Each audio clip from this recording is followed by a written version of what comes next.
Selamat pagi Bapak Ibu DPL dan Bapak Ibu Koordinator PT.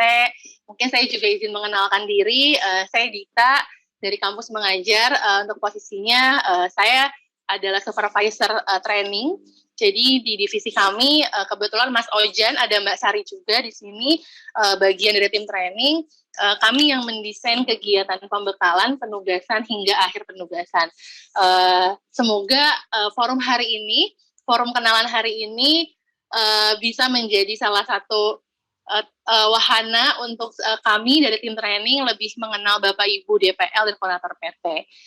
Ya, jadi kami biasanya menyebut forum komunikasi dan koordinator dosen pembimbing lapangan dan koordinator PT Bapak Ibu.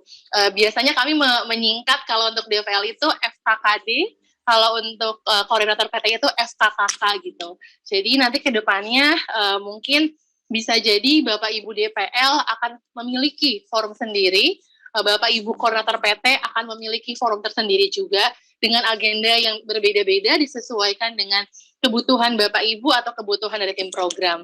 Seperti itu. Dengan tagline kalau dari teman-teman tim training adalah bergerak memberi makna, berkolaborasi memberi dampak. Harapannya kita bersama-sama bergerak, Bapak Ibu bergerak di lapangan nanti dengan teman-teman mahasiswa, pun kami di tim program kampus mengajar, harapannya bisa memberi makna untuk anak-anak. Kalau teman-teman mahasiswa, Bapak Ibu DPL dan Koordinator PT bisa memberi makna kepada mahasiswa, kami akhirnya bersama-sama dengan Bapak Ibu bisa memberi makna pada pendidikan di Indonesia gitu. Sehingga kolaborasi yang kita sedang upayakan bersama akan memberikan dampak yang baik begitu. Jadi kami ucapkan selamat datang dan selamat bertugas Bapak Ibu DPL dan Koordinator PT di kampus mengajar Angkatan 4 tahun 2022 yang akan kita mulai di hari ini sampai nanti di bulan Desember.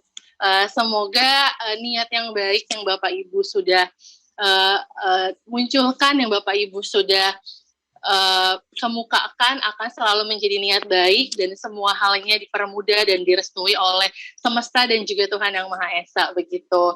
Nah, untuk kampus mengajar Angkatan 4 sendiri kita ada sekitar 15.300 mahasiswa yang akan bertugas di kurang lebih 2.786 sekolah dengan dosen pembimbing lapangan yang sama. Nanti satu kelompok itu 3-6 mahasiswa Bapak Ibu. Dan koordinator PT yang sudah terdaftar sampai hari ini ada 283 koordinator PT. Harapannya mahasiswa, DPL, koordinator PT dan sekolah akan sama-sama berkolaborasi dengan tim program Bapak Ibu sehingga kita bisa membuat penugasan dan pembekalan ini dengan menyenangkan begitu. Mungkin informasi yang selanjutnya adalah Bapak Ibu, jadi untuk kampus mengajar sendiri seperti yang sudah kita ketahui bersama, ini ada di jenjang pendidikan dasar, yang mana yaitu SD dan SMP. Nah Bapak Ibu, di kampus mengajar Angkatan 4 ini memang berbeda dengan kampus mengajar Angkatan ketiga. Mungkin kalau saya boleh flashback sedikit, kalau di kampus mengajar Angkatan 3, kami hanya fokus di sekolah PISA yang pertama, yang kedua teman-teman mahasiswa fokus di peningkatan literasi numerasi di sekolah-sekolah biasa, dan teman-teman mahasiswa juga memperkenalkan kurikulum merdeka. Nah, untuk kampus mengajar Angkatan 4, kita membagi ke beberapa sekolah nanti mahasiswa bertugas. Yang pertama, semua sekolah tempat Bapak Ibu nanti bertugas dengan mahasiswa adalah sekolah dengan ANBK rendah. ANBK di tahun 2021 yang akan dilaksanakan kembali di tahun 2022 di semester depan. Jadi nanti sekolah sasarannya adalah ANBK rendah. Kemudian yang kedua, sekolah yang menggunakan kurikulum merdeka atau menggunakan kurikulum K13. Jadi nanti akan ada 2 jenis sekolah dengan kurikulum yang berbeda. Kemudian yang ketiga, akan ada jenis sekolah inklusi atau tidak inklusi begitu. Jadi ketiga sekolah ini yang akan menjadi sekolah sasaran di kampus mengajar Angkatan 4. Harapannya dengan beragamnya sekolah akan beragam pula intervensi atau program yang bisa dieksplorasi oleh teman-teman mahasiswa di KM4 ini. Begitu Bapak Ibu. Next. Jadi kami membagi ke 3 bagian Bapak Ibu untuk alur kegiatan di KM4 ini. Mungkin saya izin menyingkat ya menjadi KM4, Kampus Mengajar 4. Jadi yang pertama kita sekarang yang sedang kita lakukan adalah prapenugasan. Kemudian ada penugasan dan pasca penugasan.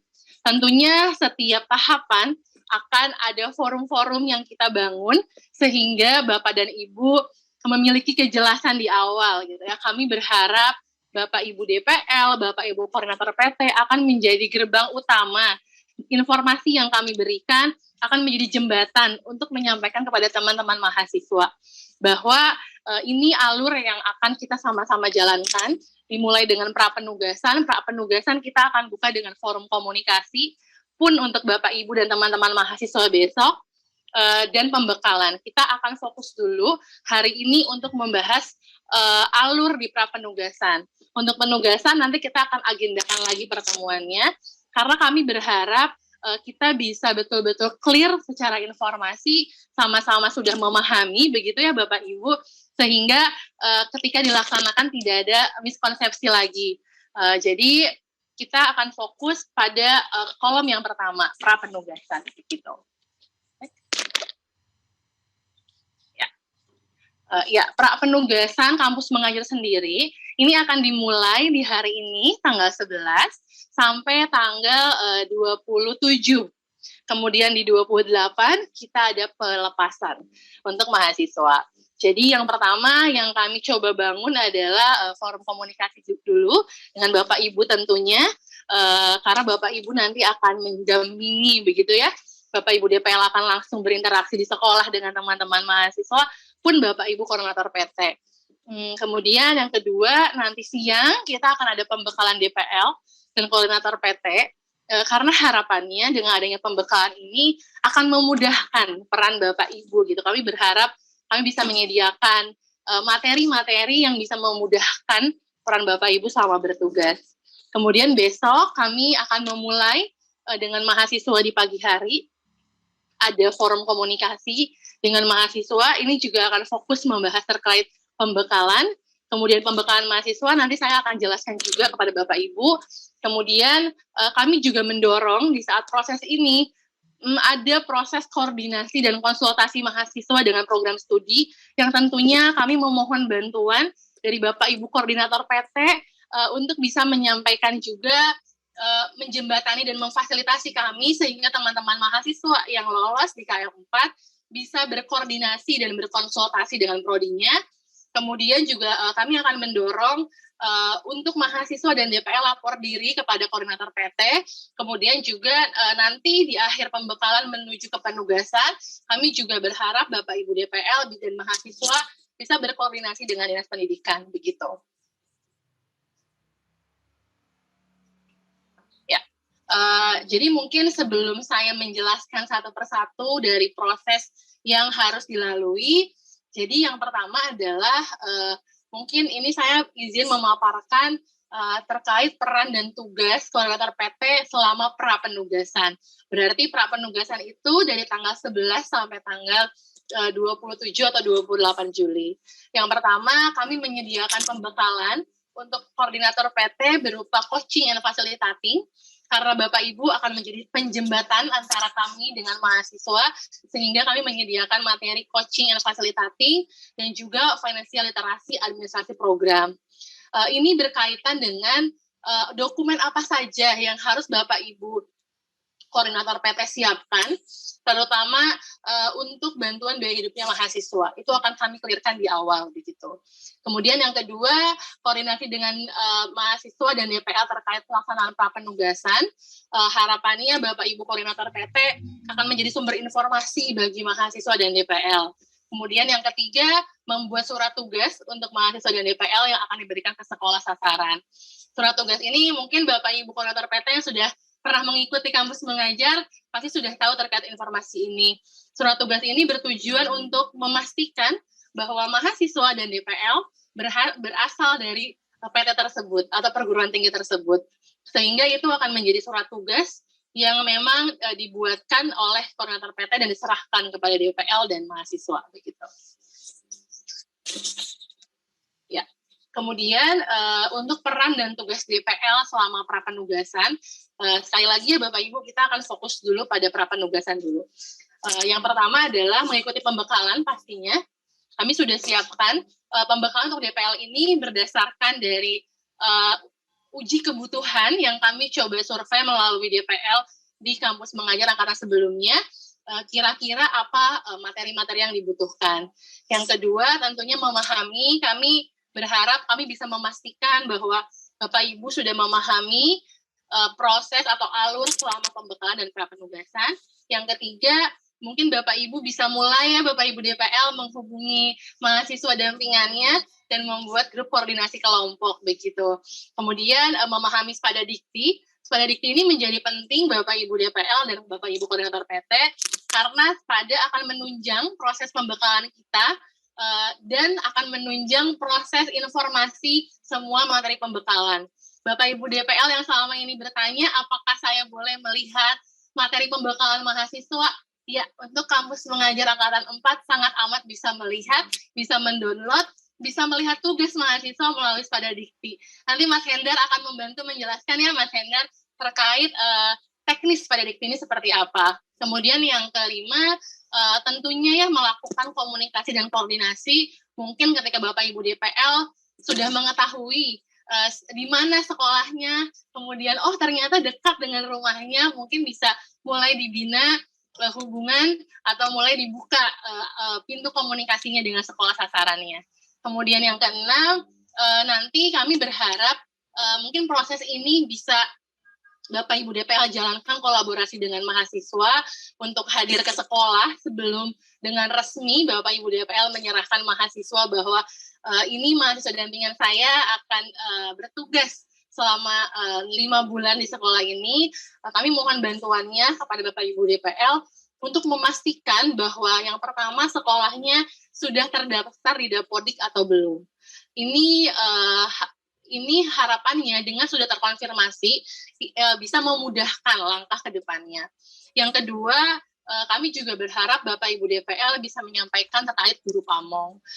Guru pamong ini kan akan menjadi mitra terdekat mahasiswa di sekolah ketika Bapak Ibu mungkin bisa hadirnya hanya 1 minggu sekali atau 2 minggu sekali, tapi guru pamong ini menjadi harapan kami yang akan mempermudah tugas teman-teman mahasiswa di sekolah, yang akan mendampingi, yang akan menjadi teman diskusi, yang akan menjadi penjembatan antara mahasiswa dengan sekolah lebih erat lagi. Jadi nanti kami memohon bantuan dari Bapak Ibu DPL untuk meminta satu saja Bapak Ibu untuk guru pamong ini. Karena kami belajar di kampus mengajar angkatan sebelumnya, satu sekolah itu ada yang banyak guru pamongnya.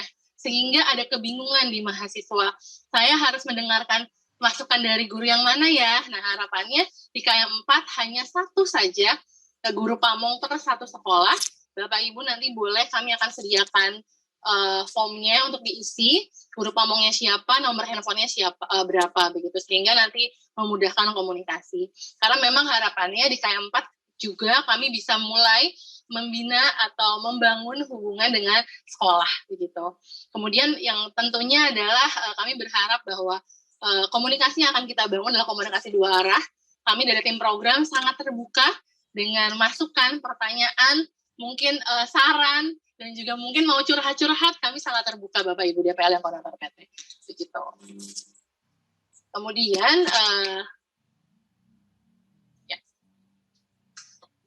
ini forum DPL atau kita sebutnya FKKD, dan forum koordinator PT kami menyebutnya FKKK. Gitu.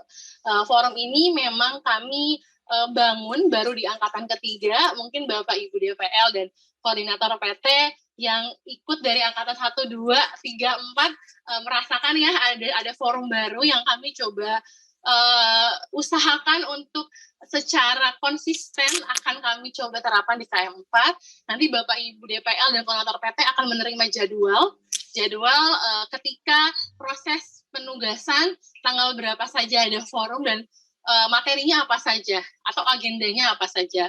Agendanya tidak hanya akan berfokus pada materi atau tugas-tugas penugasan, tapi juga informasi-informasi terkait dokumen-dokumen yang memang harus Bapak Ibu kumpulkan begitu.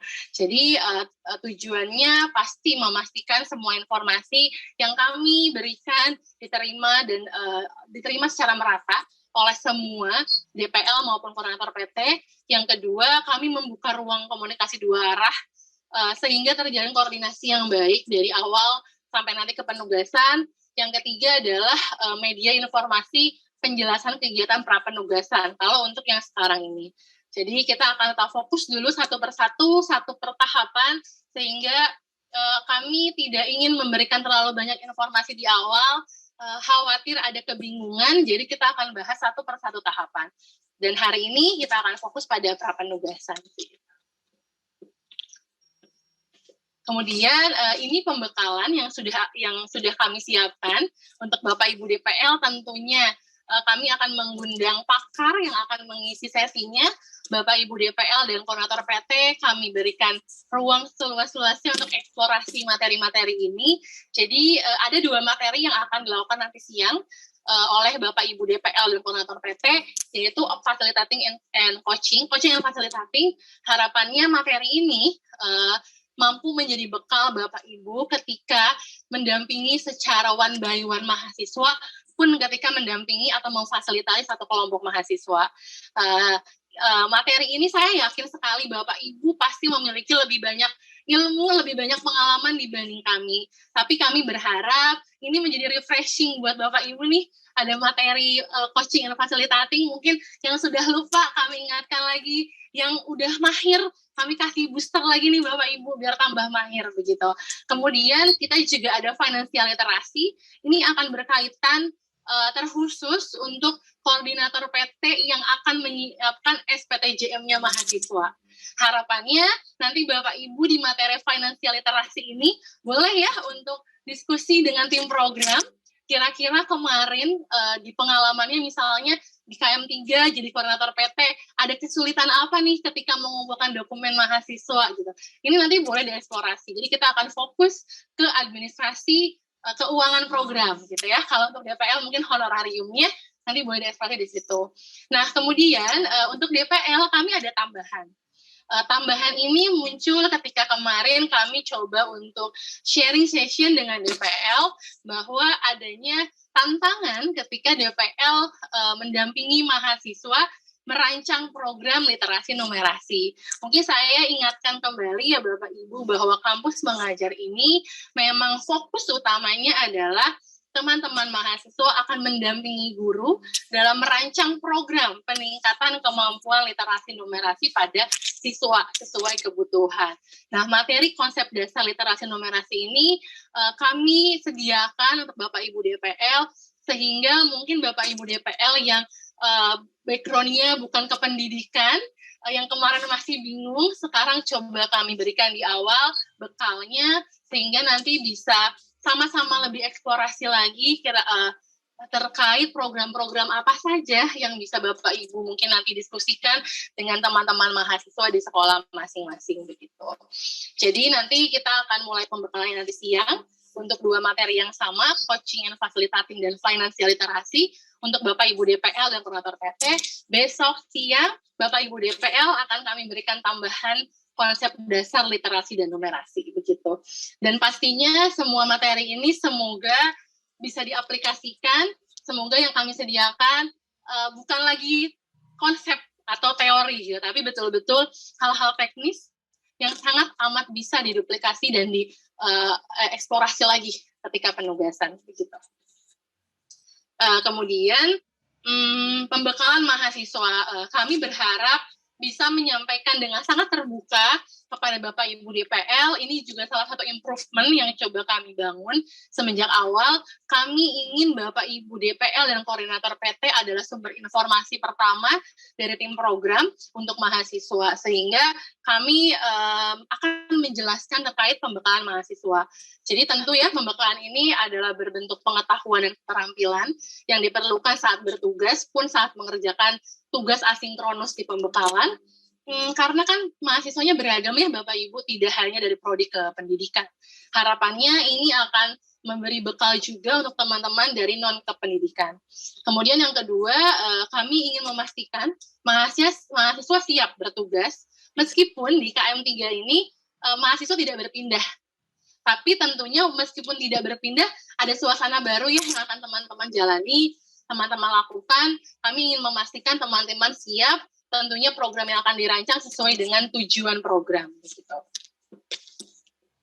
Ya, nanti Bapak Ibu, kami akan memberikan kepada Bapak Ibu DPL dan kurator PTS terkait pembekalan mahasiswa. Kami akan berikan aksesnya untuk ke Spada Dikti. Bapak Ibu bisa eksplorasi materi. Kemudian kami juga akan sampaikan silabus kurikulum pembekalannya.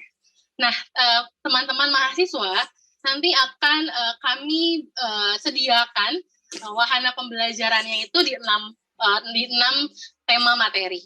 Yang pertama tentunya literasi dan numerasi. Yang ketiga adalah visi nasional. Nanti saya akan jelaskan satu persatu. Kemudian soft skill, isu terkini, dan materi kolaborasi saat penugasan. Jadi ada 6 subtema besar yang kami juga merancang ini berdasarkan umpan balik yang diberikan teman-teman mahasiswa ketika di forum mahasiswa di kampus mengajar angkatan 3. Kemudian kami juga coba eksplorasi lagi dengan tujuan program terkait jenis-jenis sekolah, Bapak Ibu. Jadi tidak perlu khawatir, meskipun jenis sekolahnya beragam, kita siapkan amunisinya juga beragam. Gitu. Mungkin bisa di next, Mas Ojan. Kita akan saya akan coba bahas satu persatu. Visi nasional ini akan berhubungan dengan profil pelajar Pancasila, SDGs, kemudian 3 dosa besar, dan ANBK dan rapor pendidikan. Jadi hal yang baru, untuk yang profil pelajar Pancasila dan pencegahan 3 dosa, ini selalu ada dari KM1 sampai KM3, hingga KM4. Tapi untuk konsep dasar SDGs, ini adalah materi baru, di KM4, dan ANBK maupun rapor pendidikan pun adalah materi yang baru. Mungkin kalau bertanya kenapa ada SDGs, karena kan sekarang memang sedang di Indonesia ini semua orangnya sedang berusaha untuk mewujudkan SDGs. Kami juga berharap teman-teman mahasiswa di sekolah, tentunya didampingi Bapak Ibu, bisa eksplorasi program yang mengkaitkan antara pembelajaran dengan SDGs. Nanti kami akan berikan poin-poinnya, akan berikan contoh-contohnya. Kemudian ANBK dan rapor pendidikan, karena ini menjadi salah satu informasi yang sedang digencarkan oleh Kemendikbud, salah satu kebijakan Kemendikbud. ANBK ini Bapak Ibu sedikit informasi akan dilaksanakan di semester depan, ketika Bapak Ibu mendampingi mahasiswa, begitu ya. Jadi harapannya nanti teman-teman mahasiswa juga bisa mendampingi sekolah melaksanakan ANBK ini di sekitar bulan September dan Oktober, begitu. Rapor pendidikan ini akan menjadi juga salah satu agendanya Kemendikbud yang akan sebagai dokumentasi dari hasil ANBK itu namanya rapor pendidikan. Kami juga ingin memberikan informasi itu, sehingga nanti ketika sekolah bertanya, teman-teman mahasiswa siap menjawab. Kemudian yang kedua adalah soft skill. Soft skill ini memang kami sangat amat banyak menambahkan, karena kami berharap teman-teman mahasiswa selama penugasan ini diberikan kesempatan untuk aktualisasi diri, pengembangan diri sebanyak-banyaknya terkait dengan soft skill. Jadi kami betul-betul menyiapkan materi-materi yang bisa menunjang pengembangan soft skill teman-teman mahasiswa. Yang pertama, pedagogi sekolah. Ini jadi materi setiap tahun. Kemudian komunikasi literasi budaya, harapannya ini bisa jadi bekal teman-teman untuk bisa berkomunikasi dengan berbagai stakeholder atau pemangku kepentingan di sekolah maupun di masyarakat, dan adaptasi budaya. Seperti yang saya katakan, meskipun tidak berpindah, tapi ada hal yang baru. Karena teman-teman tidak di rumahnya, gitu. Karena teman-teman akan bertugas di sekolah yang baru. Kemudian, analytical thinking dan problem solving, di mana ini kami mendorong teman-teman memiliki kemampuan untuk menganalisis, sehingga setiap tantangan yang dihadapi akan memunculkan solusi yang kreatif. Kemudian resilience with growth mindset, ini kami berharap teman-teman mahasiswa akan memiliki ketahanan diri ketika menemukan hal-hal yang tidak di zona nyamannya, tapi dengan pemikiran yang terus bertumbuh. Begitu. Kita juga akan membekali mahasiswa untuk manajemen keuangan. manajemen bantuan biaya hidup Bapak Ibu, sehingga bantuan biaya hidupnya digunakan dengan baik, tidak dibelikan hal-hal yang sekiranya bukan kebutuhan primer begitu. Kita juga akan memberikan ke mahasiswa alur pencairan dana bantuan biaya hidup, termasuk dokumen apa saja yang harus teman-teman mahasiswa kumpulkan. Kemudian kami juga menyiapkan materi membuat video kreatif dan foto kreatif yang bermakna. Harapannya selama bertugas ada dokumentasi yang bisa menceritakan perjalanan teman-teman, Bapak Ibu DPL, Bapak Ibu koordinator PT di lapangan. Kemudian juga facilitating skill ini menjadi penting karena mahasiswa bukan menggantikan guru, tapi mendampingi guru yang kami meyakini itu membutuhkan kemampuan ini. Gitu. Kemudian yang selanjutnya adalah terkait literasi. Literasi dan numerasi adalah poin terpenting dari semua pembekalan, makanya secara porsi ini terbanyak, ada sekitar 22 materi literasi dan numerasi, materinya sama jumlahnya dengan jam sekitar 70-an jam, begitu, untuk literasi dan numerasi saja. Jadi memang AKM kelas ini menjadi hal yang wajib dilakukan setiap tahunnya, setiap angkatannya, karena dengan AKM kelas ini, kami berharap Bapak Ibu DPL dan mahasiswa ketika merancang program berdasarkan kebutuhan, landasannya adalah kemampuan siswa. Sehingga program yang dirancang, rangkaian program yang dirancang itu adalah sesuai dengan kebutuhannya. Begitu. Dengan berbagai macam amunisinya, sehingga teman-teman nanti ketika bertugas sudah siap dengan berbagai hal baru yang memang harus dilakukan. Begitu. Dan materinya semua berupa ini ya Bapak Ibu, contoh-contoh baik. Sehingga teman-teman lebih terbayang, ada konsep tapi mungkin persentasenya 20 banding 80. 80% ini akan contoh-contoh baik. Begitu. Next. Kemudian isu terkini adalah kebijakan-kebijakan baru yang memang sedang Kemendikbud usahakan juga di lapangan, sehingga kami juga berharap kampus mengajar bisa ikut serta untuk mengupayakan kebijakan-kebijakan itu terlaksana. Yang pertama adalah platform Merdeka Mengajar. Nanti teman-teman juga akan dibekali PMM ini. PMM ini sebuah platform yang di dalamnya ada modul, kemudian teman-teman juga bisa belajar dengan guru eksplorasi materi, ada juga merancang bahan ajar, ada juga tentang mengupload hasil karya, begitu. Jadi ada platformnya nih Bapak Ibu. Mungkin KM3, Bapak Ibu yang ikut KM3 kemarin belum tahu hal ini karena baru. Kemudian kurikulum Merdeka, kemudian kami juga membekali menyusun kanvas RPP. Ini salah satu masukan dari mahasiswa KM3 yang mana ada kebingungan dari yang non-kependidikan. Sehingga kami sediakan nanti ketika materi ini pun kami akan ada simulasi micro-teaching kecil-kecilan dengan teman-teman mahasiswa, sehingga yang non-kependidikan bisa kami fasilitasi juga dengan baik. Gitu. Kemudian pembelajaran berbasis proyek, yang baru lagi adalah sekolah inklusi. Mungkin ini akan jadi salah satu yang menantang untuk teman-teman mahasiswa ketika nanti bertugas di sekolah inklusi, tapi kami berharap itu akan menjadi wahana pembelajaran yang bisa dieksplorasi oleh teman-teman mahasiswa. Kemudian yang terakhir adalah materi kolaborasi atau rencana aksi kolaborasi, karena Bapak Ibu kami mendorong semua program, sekali lagi kami mau minta bantuan Bapak Ibu DPL untuk memastikan semua program yang akan dirancang itu adalah program kolaborasi antara mahasiswa, DPL, guru pamong, dan sekolah. Mengapa harus kolaborasi? Karena kami berharap program-program yang dicanangkan adalah program sesuai kebutuhan yang pada akhirnya bisa dilanjutkan oleh sekolah. Sehingga dampaknya akan terus berjalan meskipun teman-teman mahasiswa dan Bapak Ibu DPL sudah pamit dari sekolah.